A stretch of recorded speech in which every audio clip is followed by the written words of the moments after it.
Cleveland Clinic, Florida provides individualized treatment plans for excellent outcomes of health problems ranging from the most common to the most complex, even in cases considered untreatable by others. Cleveland Clinic, Florida. Every life deserves world-class care.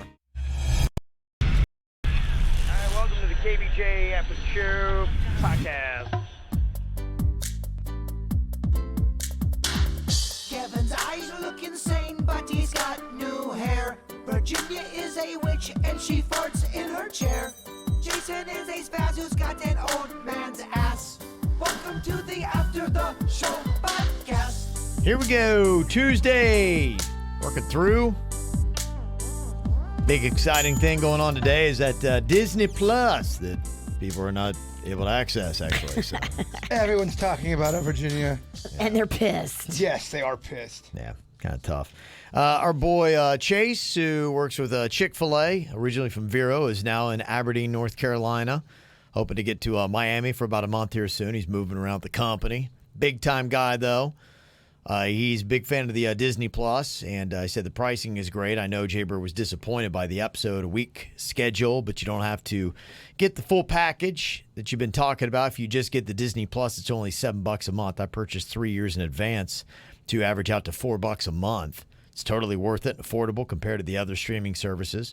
And for you, Kevin, there's going to be a great show called Falcon and the Winter Soldier. Okay. Ooh. Sounds good. So thank you very much, Chase, and best to Rachel as well, your wife.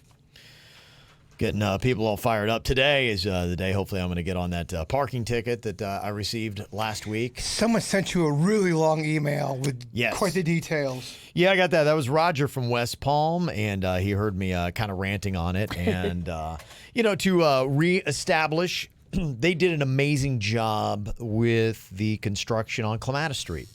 And I think with the construction that's gone on and they've had some vacancies and some storefronts, that there's some good stuff going on. And if you get all this stuff together, you could really, everything's about momentum in life, and especially when it comes to bars and restaurants and areas that have bars and restaurants in South Florida. You notice like everybody will be going one place for a while. Sure. And then all of a sudden, like nobody goes there anymore and they're hanging out somewhere else. There's a new hot place to go. Yeah, that's it. That's South Florida. I've been here for 20 years, and I've been obviously in the social scene every single year because of what I do. So I know this very well, and I really want to see Clematis do fantastic. I mean, It's the biggest city in Palm Beach County, and it should have a great entertainment area, and they've done a great job with the streets. They've got a major parking issue that the city needs to get on and get a hold of because it is running rampant. It's causing problems. If you missed the whole story, my wife and I went for the grand opening of Clematis and checked it out, found a new restaurant. We loved the food there. It was great atmosphere. We were just like, wow, the weather was beautiful. And I'm like, everything could not have been better. And then we got in our car and we have a parking ticket, that big old orange envelope there on the windshield. I'm like going, how did we miss that? I thought we were on time. She looked at the app. She's like, we got 9 minutes left on it. And I'm like, what the heck? So I got the time and checked it all out, and it looked like they put one wrong digit in from the license plate, but it's a $27 ticket that I'm going to have to, go deal with. But it's just aggravating that is the taste that you leave with, and you're just like, I don't want the annoyances of this kind of stuff. And so Roger's email was they were at Bradley's. They had a work function. They were trying to valet there at Bradley's, but they were overwhelmed. And so the valet's like, hey, there's that, one ground lot. It's not a parking garage. It's the one lot that is there. You go up and you get the machine and all that, and the machine wasn't working, so they kept going back and checking for every 15 minutes to try to go up there because the valet told them, yeah, sometimes it just has to reset itself and then it'll start working. So they parked their cars there. They're at Bradley's. They go, they order a drink, they come back, and everybody's got boots on their cars. And so they're dealing with the guy that does the boot stuff, and apparently he was rude to another person, $75, and all this aggravation later. Some of the bosses who booked the party, they get booted as well. They got to deal with all this frustration, and they have the company party there every year. They will never have a party downtown West Palm. That's why I'm telling the people in West Palm, you've got to realize that for people that go out and socialize, if they have to jump through hoops, if it's aggravating, if it's frustrating, there are so many options that people will not come back. And you put all this effort into rebuilding the streets on downtown West Palm, and it should be a great experience. But it has to be a great experience from the second people are in the downtown area to the minute they drive away. At that point, they won't hold you blame if they got a problem on I-95. But getting in, getting out, parking, and all that kind of stuff, that all fits into the overall equation as to whether or not they're going to come back and how much money they're going to spend. And you can't have, there's no way you're going to fill those storefronts if you don't have people coming down there. And it's something easy you can do. You need to get together and you need to figure out your traffic situation, because when people who don't deserve tickets are getting them and people are trying to pay and they can't pay, and then they're having to deal with a boot and a person who's then upcharging them and they're rude, they're not coming back and you're losing business. When the machine is broken Yes. and people tried to use it and then they have the nerve to boot you. Yeah. That is insanity. You got to fix it. How do you keep from just clocking that tow truck guy? The boot guy, whoever the guy is that tries it. It's tough. Yeah, you've got to get a better system. You got to get a better app. And especially if there's a technical flaw on your part, like I'd said, you need to realize you're in the customer service business. You've got this attitude that we're city government and we don't give a shit what people think. You know, this is just who we are, and, you know, people need to kiss our ass. I've seen parking attendants be very rude to people, almost like the muscle of a club. You can't. You can't. You need to go in, and it probably starts with the mayor, new mayor. This is you. You got to go in. You got to run this like you're the CEO of a business, and you're Disney. Disney would go down, and I promise you, if people were having problems parking at Disney World, they would be all over that. They would fix it. They would fix it. So you, Mayor Keith James, you need to go in there and earn your votes that you got, and you need to have a summit or whatever you do and say, we've got an issue where too many people are having bad experiences. You can't have this, we're city government and you can suck it. You got that attitude? Got to tell you what, Atlantic Avenue is jamming in Delray. It's fantastic. That place is cozy. It's so cozy and it's so great. I got to tell you, just right there, the Antique on Dixie is fantastic. They're doing great stuff. That no one is going to go downtown if you don't fix this, and pretty quick. And then when people keep talking and word of mouth and saying, oh, I had a terrible experience, I'm never going back downtown again. That's what happens in South Florida. You did all these improvements to Clematis Street, and you're going to have done it for no reason. Undoing yourself with the parking. Yeah. So it's when I posted up my thing last week, so many people had their own story. Somebody just texted in, same thing happened to me with a parking ticket, the wrong digit in my license plate. It's a simple email fix, and that's good, and I'm going to try to do that. But you know what? Just fix your shit. Like I said, you need to do it where you've got too many human errors that are causing people grief. Fix it. And now you got the wife that won't go back down there because she's like, forget it. Yeah. It's too aggravating. I don't want to be a part of all this. Yeah. They ruined my night. Well, I'll tell you, if I were in a city and somebody said, Carl said, you know, parking sucks in a lot of places.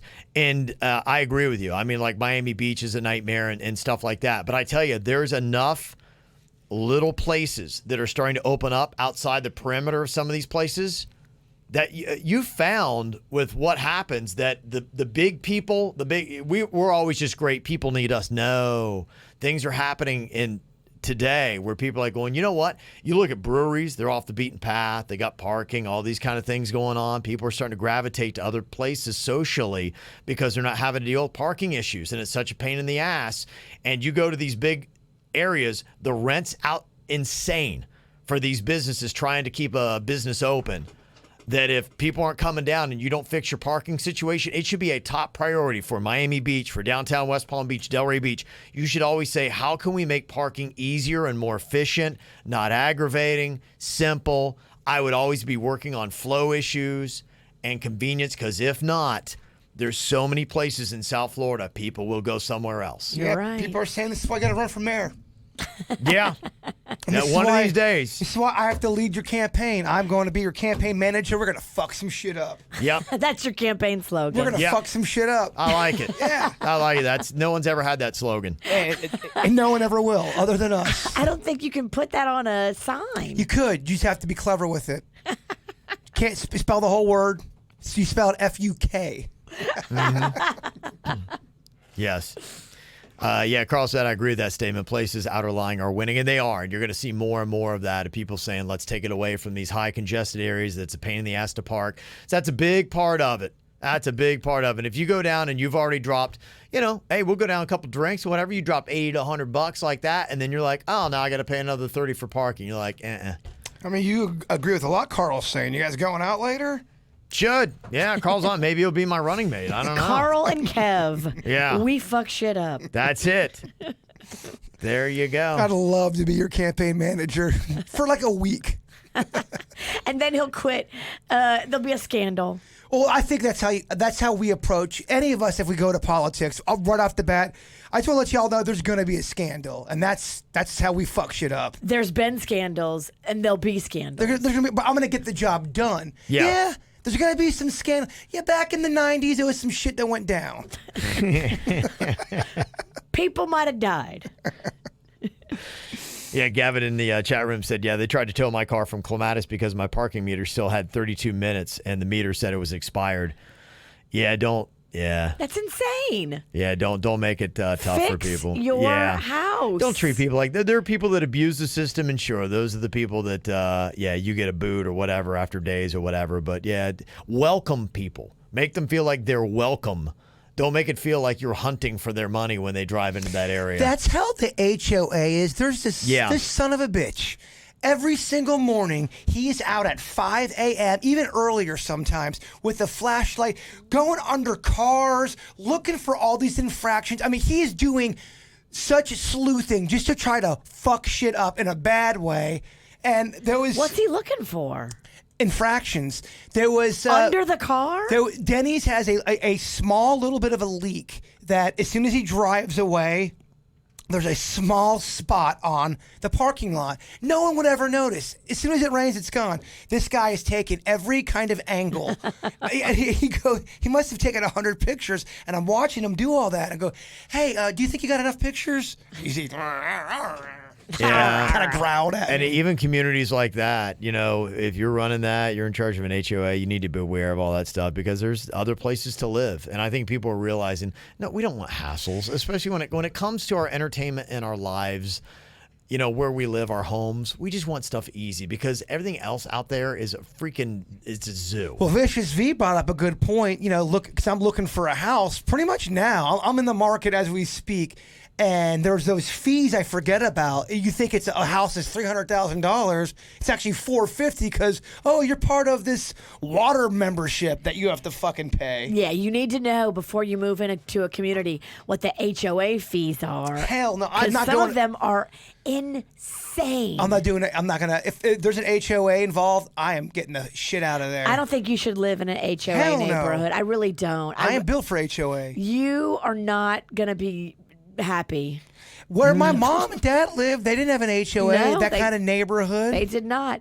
It was a normal, beautiful, mid-level neighborhood. Yeah. It was safe. It was clean. It was well maintained by the people that lived there. Do you have an HOA? I do, yeah. And you have to answer them all the time? Yeah. We've had issues on stuff. We had when the twins lived at home, our biggest thing was the parking. Because we had that one woman down the street that was, just going crazy. We'd have cars just parked on the streets. But you own it, right? You own your house. Yeah. Mm-hmm. See, that's what's that blows my mind, that you can own your land and your house, and you've got son of a bitches trying to tell you how to live your life. Oh, hell telling no. you can't park in front of your house. Bullshit. What? That's so crazy. Yeah, I was that saying you start to couldn't happen? have gas. Yeah, that was the fight we used to have, luckily. It just makes no sense, people. Mm-hmm. Why would you ever say that people can't park in front of their house? Come on. Yeah, too much. We don't want these hassles. Stop it. I got an email here from Jim in Port St. Lucie. Yesterday on your show, you did a bit on cocaine use by people over the age of 90 and how it was on the rise. The way it was presented came across as condoning, or at least, at the very least, ignoring all the problems associated with cocaine. A morning radio talk show is a part of pop culture, so people are influenced by it. The trail of cocaine smuggling to this country has left countless people in Colombia prisons who were caught trying to make a few $1,000s by carrying drugs in their bodies. Their lives are ruined, and they are separated from their children and families. There are pits full of dead bodies along the Mexican border, victims, both innocent and not so innocent, of drug cartel violence. There are countless deaths and ruined lives in this country. All of us have seen the enormous societal cost. The end user, regardless of age, is just as responsible as the supplier for the consequences of trafficking used to supply their habits. You can't rationalize this by thinking that the listeners are more sophisticated than that. Most are, but refer back to the previous paragraph if in doubt. The thousands upon thousands of dead are still dead. The broken lives are still broken. 2 of the show's hosts have children. Consider the message you are sending to them. I can understand where doing a show live can be challenging and mistakes are made. I otherwise enjoy listening to your show, but there is nothing amusing about this story, and it should not have aired. Jim in Port St. Lucie. Thank you, Jim. I don't think any of us were condoning 90-year-olds doing cocaine. We were just shocked and kind of like, what the hell? And kind of like, oh, my gosh. Actually, Jim, I totally condone 90-year-olds doing cocaine. I want to go on the record as saying they're about to die anyway. They should have as much fun as they can. Jim, And as far as bodies lying in ditches, well, oh, well. Jim, I wasn't fucking here. You guys covered that. No, it's story. all on us. Yeah, you're exempt from that. I am innocent. You know me, I love cocaine. If it Kidding. didn't come across, yes, I played a clip of, I think, somebody doing a EDM version of My Girl saying this is probably what they're doing when they're going to the club on cocaine. And Kevin, that's not funny. that type of humor with that story is not humorous. It is a serious epidemic. So, yes, if you are 90, please don't do cocaine because you'll make Jim angry. And I don't think anybody here condones cocaine. I always made fun of cocaine because I thought, don't make me say that. I'll just say I always would make cocaine jokes because I always grew up in a house where cocaine was considered so insane and intense and over the top to the point where if you brought it up, everybody knew you were joking. Yes. So I don't know what to fucking tell you, Jim. We all got issues. Yeah.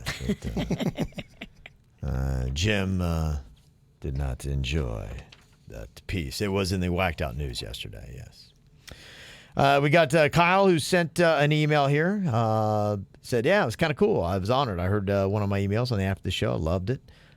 Thank y'all. He said, I always enjoy when you guys go deep and find yourselves delving into some metaphysical, psychological, and existential issues. And I'm happy to go balls deep with you in a figurative sense only. Balls deep.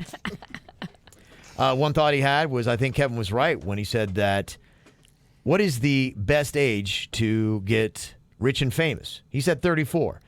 I agree. 34. You've had some normal life experiences as an adult and hopefully matured to a point where you're at least somewhat content with who you are as a person. But you still have plenty of time to enjoy the fame, and if you feel so inclined, use it for some good. Nick Hornby, who's written a number of successful novels, some of which have been made into major films, like About a Boy, High Fidelity, Fever Pitch, didn't hit it big until he was in his mid-30s. And he said in interviews that the fame didn't really change him that much since he was already set in his ways by then. It's Bruce Hornsby's brother. Oh, it is? Yeah. That's just the way it is. Some things will never change. When you get famous while you're young, your teens, or even your early 20s, it will color your formative perceptions in life, the world, work, relationships. It's got to be near impossible to reverse that later when the fame diminishes and you have to re-enter the normal world. Yeah, I do think that you are developing still a lot in your 20s, your teens and your 20s socially. And I think that having the fame and the fortune, it definitely retards that growth. And it's hard to, really have real life experiences and relationships and friendships that are good. At 34, you're like going, I get it, Well, a lot of it's so false and not real anyway. Yeah. You know what I mean? Yeah, I think you probably had that perspective enough from your 20s to be like, I know what it feels like to not necessarily have all this fame and this fortune. Sometimes struggling is good for you, too. Yes. And it helps build character. When you're young, you can do it. You can go through it. Everybody needs to struggle. If the I agree. People who don't struggle, they don't fucking know what's going on. They think they're in a bubble. You got to struggle. Yeah, I think I'll throw my kids out later today. Yeah, your kids have to struggle. Yeah, no, that is a good note. Got Ashley talking about weird dreams. So lately I've been having crazy dreams. I know Jaybird likes to analyze them. Yeah, not to interrupt you, but I had probably the worst dream I have had in about 20 years the other night. What'd you do? It was when I got back from Orlando. Yeah, I'm derailing you. It just reminded me of it. Yeah. It was so vivid. Vivid and Oh, it was awful. graphic. It was me and my dad were dying. The world was Dying of what? The world was on fire. I look out my window and just all of the buildings in Clematis are just starting to explode. All of this. You That's live those parking downtown? fuckers. No, I could look out my window at my townhouse and I could just, it was all cleared out just from destruction. I could still see some of the buildings and I could just see them falling into the earth and all this shit flying from the sky, and then everything kind of just going underneath the ground. And I looked at my dad. I go, I think this is it. And he's like, yeah, I think it is. I'm like, all right, Dad, I love you. And I hugged him. And then I woke up. It was awful. Your dreams just sound terrible. No, it was so intense and vivid that I really thought it was the end of the times. It's crazy. You have the worst He The does. dreams worst. The worst. ever. It I've was never met anybody that has more horrific Terrible. nightmares. I would never want to sleep. I have them every night. Yeah. But yeah, as you were. Sorry. That just reminded me. Could this be the demon? And then the demon's been with me since I was 8. Maybe it has. It's possible. I don't That is something to look at. I personally don't think I'm a demon, and people I've been working with don't think I'm a Well, demon. my either. dream that I remember last night, I was eating cake icing. That's my dream. I would And love then the to have horror that. was, I'm like going, oh wait, this isn't keto friendly. Oh, geez. I mean, that is horrific as my dreams get. That's what I dream about. No, the frosting would end up, that was my dream, I'd end up eating the frosting, and then it would be my mom melted in frosting form. Oh, my Yeah, it would be God. some shit like Yeah. See, luckily I don't have that's that. what would happen. Twisted. Real twisted. Mine are fine. Yeah, that's terrible. You might want to get that exorcism, though. No, I don't. Okay. Whatever that demon was that was grabbing you in your sleep, maybe they're controlling your dreams. I think I need to go do a sleep test, honestly. I think we talked about that. Yeah. right? You got the apnea? I don't know what I got. This email says, yes, my emails have all, or my dreams have all been about ghosts, which is crazy, I know. One of the first dreams I had was my grandma was in my house. Now she's been deceased since 2012, and she told me everything was going to be okay.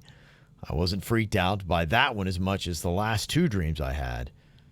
So I hope to hear from you guys, and thank you for your time. Ashley from Hollywood sent that in. So I don't know, maybe she's got more stuff. Maybe you can talk to her and analyze on the weird and whatever, Jaybird. Yes. Dig deep. Gotta dig deep. Ashley.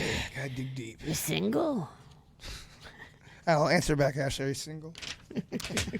Justin wanted to know, can we get some best of K audio? What we have, we What can we get. have, yeah, we'll try to. Yeah, ideally, one day we're going to get everything organized and get whatever we can. And who knows, maybe we'll finally get somebody to look at that hard drive, see if we can salvage the years of KVJ audio that is on there. We're doing what we can right now. Seen a couple comments about there's been no weird or whatever during November. That's not true. There's one from last week that's on our YouTube if you guys are looking for it. But I've seen a few comments.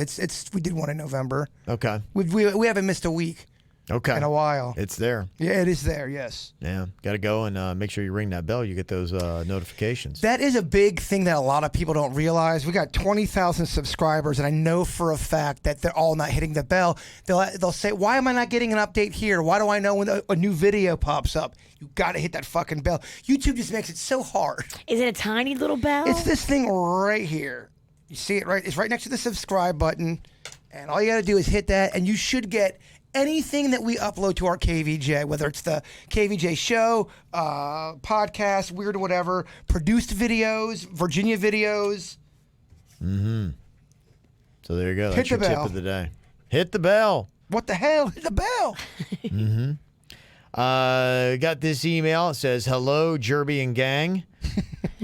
It's been a while since I've written to the show, and I wanted to tell you how sad I was to learn about the passing of Ann Ann. I cannot tell you how much joy she brought to me and my family. The show's not the same without her. No one puts Smugs Bunny in his place anymore. No one yells at Denny's. No one sticks up for the bird. I know Ann wanted you to find love this year. I was very happy to hear that you'll be a part of a throuple this weekend in Orlando. Are there any other insights about your love life that you're willing to share? My belated condolences to you and your family. Jason had sent that in.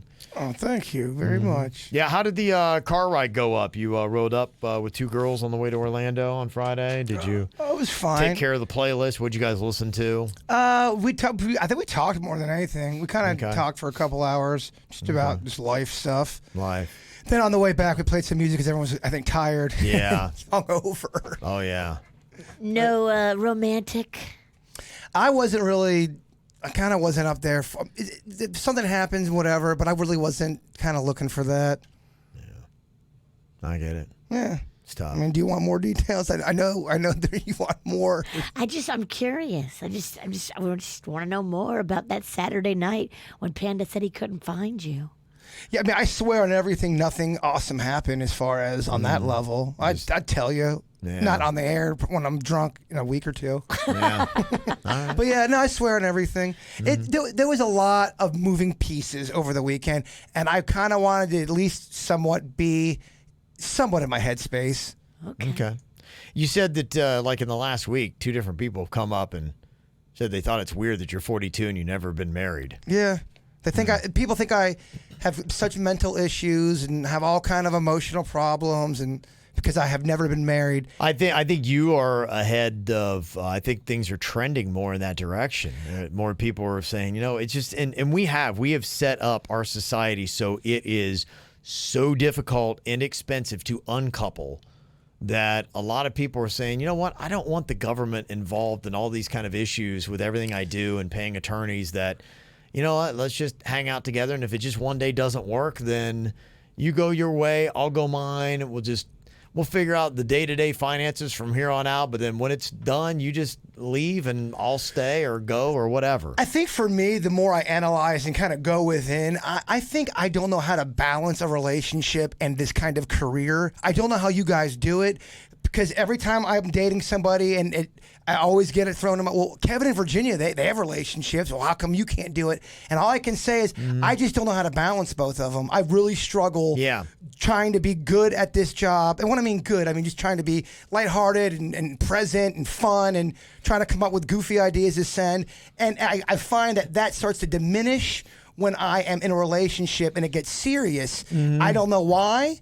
It's tough. It gets intense. And for me, I openly struggle with it. Yep. And I don't like making people feel bad. I think that's what ends up happening for me. I don't think any of us have it figured out. I mean, my husband and my kids would all tell you that they aren't happy at a lot of points. Sure. And I've realized I was going through situations where it would always end up to some place of it ending, and then I hate breaking up with somebody, or I just, breakups are terrible anyway. Then you have to deal with all that, and I just don't do it well. Not with this career anyway. This is kind of a fucked up career. It really is. Yeah, I think what probably a lot of people don't realize is, yes, how much you have to put yourself out there makes it difficult, one. Two, we don't really have set hours. Yeah, you're here and you're on the air for a certain amount of time, but, like yesterday, my wife and my son were off. They didn't have to work. And so, I always try to spend time with them when it is available. But it is tough when you've got a show the next day. Yeah, I'd put in the, 8, 9, 10 hours or whatever doing my job, but I still need it. And as the day's going on, I'm trying to enjoy their company and be present of mind. I'm like, oh crap, I got a show tomorrow. I really need to go prep. I need to go prep. I got to do this, and this. Yeah. So that is the struggle that, we have, that, you have the responsibility. And then if you've not done your due diligence and the show's just not where it needs to be the next day, then people are going, boy, that kind of sucks. Well, that's just it too. You're off. If you're off your game, and I know when I'm off my game, deep down in I think you all know, anybody listening knows when they're off their game. And sometimes the emotional baggage, or the emotional, whatever you want to call it, is put into that, and you're just not as sharp. And that bothers me. I'm bothered by that for myself. It's tough. And people call me selfish for that. I think a lot of people, it is a ton of work to have kids and have a marriage, and you just have to there's a lot of value that comes out of it. And you just got to figure out what kind of person you are and be like, is it worth all that I'm going to have to go through to make this thing happen. When we have a day where, and you know the kind of days I'm talking about, not just a bad radio day, but just like a bad career day. Sure. And you have to go, and you're dealing with that, and then go home, and there's more drama there, and it's drama that it shouldn't be drama, and it's a big deal. You're like, this isn't a big deal. Then you have to act like you're dealing with that, and I don't know. Sometimes I'm not good at this that. job probably more than somebody who, might be somebody who goes and boots cars on Clematis probably causes, a lot of issues when you go home more than other jobs. Yeah, and like you're saying, putting yourself out there, it's all fun and great in the beginning. Yeah. Month 4 comes around. Why do you have to do that? You don't have to do that to be funny. Well, I don't know. I think I do, actually. Don't tell me how to be funny. I like doing it. Yeah, I'm an attention whore. Lily, I had a question here. My first question, when was the snack pack created? And is Denny's a part of the snack pack? And yes. If so, when was he added? He was added, I believe, in 2009, and we've been around, I believe, since 07, man. 07, 08 is over. Okay. I've been friends with Klepto and Twigs going on over 10 years. Okay. Yeah. Wow. We took a break for a while, especially when we got to RMF. Klepto into having a couple kids. Twigs, got a different job. Me and Denny's continue to do stuff, but it's another thing where you have to get personalities involved and lined up, and it can be a challenge. Now you got everybody back together for the Virginia's a Witch video. Yeah, and the Snack King video, and working on a Thanksgiving song. So we're enjoying doing music. It's just fun to create. I love when those bands come back together. The Black Crows just did that. Maybe you guys could open up for them. It could be one of those kind of the Snack Crows. Yeah, the redemptive. Yeah. Yeah. I'd like to also get Virginia more involved. I want her to be our Lil Kim. I think I should, and also Mags and Rocco should. Yeah, no, I love it. There's definitely a snack pack next generation. The McNuggets. The McNuggets. How old is Klepto's kid? He's got to be 8. Oh, they're 7. Oh, yeah, and he's into music too. Oh, they're ready to spit rhymes. I would love to see the next generation of snack pack. That'd be fun. Tanya from Cutler Bay sent an email, said, I've been listening for over 3 years. Love the show. Haven't heard how Virginia and Kev met their spouses. So we're talking about that. I met the Mexican Queen. I was out to lunch at Sailfish Marina. Yeah, and then we just hung out, and we've been pretty much inseparable ever since. So it was just kind of one day date that just kind of turned into a lifetime. For us. And Virginia, you and Panda? I was at a charity event where he was covering the event for the TV station. I was covering the event for Little Smiles, and I was watching him interview this little girl, and I was just like, oh, he's so sweet. What a nice guy. Yes. And then he came over after he was finished with the interview, and he reminded me that he grew up with Jay Bird. And he's like, yeah, I've seen you out before. And I'm like, oh, yeah. I'm like, we should all go out again, all of us. And so that's what happened. We all went out on a big group date. They were all coy, both of them coming to me separately, asking questions. I can't see what this shit's going on. They fancied because Virginia another. never comes up to me and asks me about guys. So you're like, especially my friends. Tell me about this guy, Kevin. Like, oh, you fucking like Kevin, don't you? No. And then he's doing the same shit. It's like, so what's going on with Virginia? And I remember you had already talked to me. I go, dude, Virginia's sweating your technique right now. She's into you. He's like, no, shut up, man. Come on, stop it. I go, oh, yeah. She likes you. Yeah, Panda's real name is Kevin. Yes. So that's nice and confusing. And I've known him since my freshman year in high school. My very first high school class I've ever had was with Panda. That's crazy. That's how everybody's together. We became friends pretty quick too, because he was from Buffalo, came down here, didn't know anybody. Yeah, he didn't want to be here at first. He was very angry about it. Oh, yeah, really? All the chicks found out he had a rad cock. just kidding. He does have a rad cock, but yeah, I was just kidding. Well, that's why you like him. Yeah. Bunkmates in Orlando. Oh, but we definitely we all like the same kind of girls in the same little circle. We were always milling around the same group of girls. Sniffing. Yeah, totally. Who was the ladies' man in that circle? So in that circle, girls always loved Bigfoot. Okay. Always loved Bigfoot. Okay. And they definitely liked Panda too, but Bigfoot was just... He was it, huh? I fucking loved him. Okay. Still do. Yeah.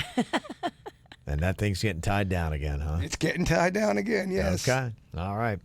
Any other questions you've got for us, we're happy to answer. Just send us an email, mail@kvjshow.com. Thank you all for locking it in today. Enjoy your Tuesdays. We'll be back tomorrow. Cleveland Clinic, Florida provides individualized treatment plans for excellent outcomes of health problems, ranging from the most common to the most complex, even in cases considered untreatable by others. Cleveland Clinic, Florida. Every life deserves world-class care.